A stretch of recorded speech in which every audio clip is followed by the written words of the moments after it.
And here is the Writer's Almanac for Sunday. It's the 19th of December, 2021.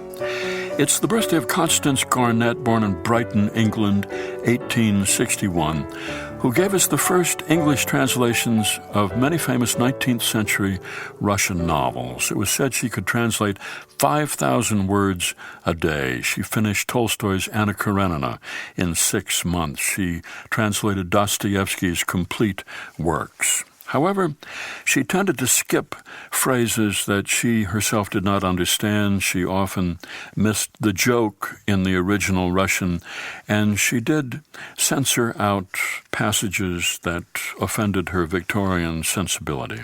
And so most of the Constance Garnett translations have now been replaced by better versions. It was on this day, 1936, Zora Neale Hurston finished her novel, Their Eyes Were Watching God, which she wrote in Haiti. She was doing research down there for a Guggenheim Fellowship. She was also trying to escape from a very intense love affair with a younger man. She was in her mid-40s.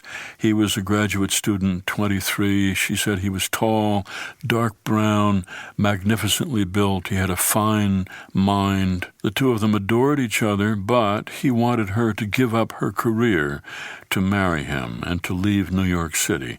And Zora Neale Hurston said, I really wanted to do anything he wanted me to do, but that one thing I could not do. So she escaped to the Caribbean, to Haiti, but she couldn't forget him, and she began to write a novel, a story of a woman named Janie Crawford, who is in love with a younger man called Tea Cake.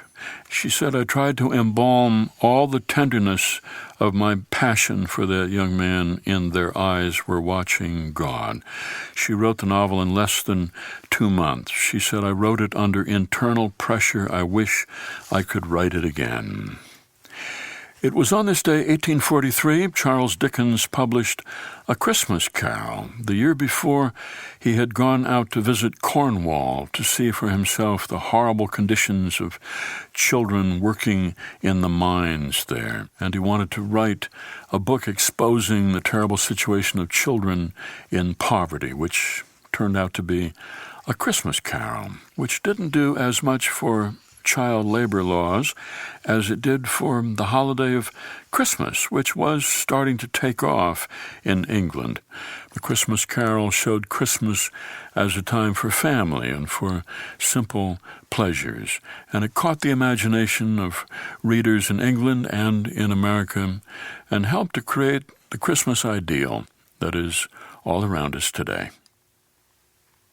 Here's a poem by Tom Hennon, Adrift in Winter.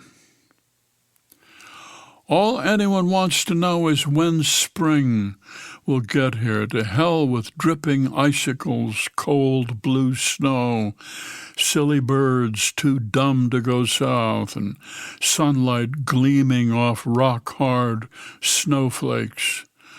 I'm sick of breathing air sharp as razor blades. I'm tired of feet as hard to move as 2 buildings.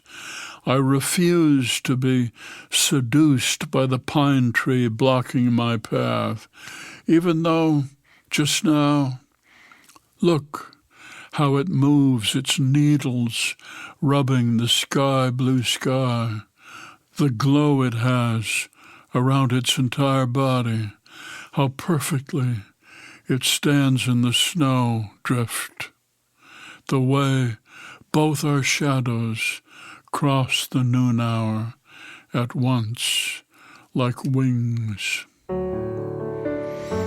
Adrift in Winter, a poem by Tom Hennon from his collection Darkness Sticks to Everything, published by Copper Canyon Press and used by permission here on the Writer's Almanac.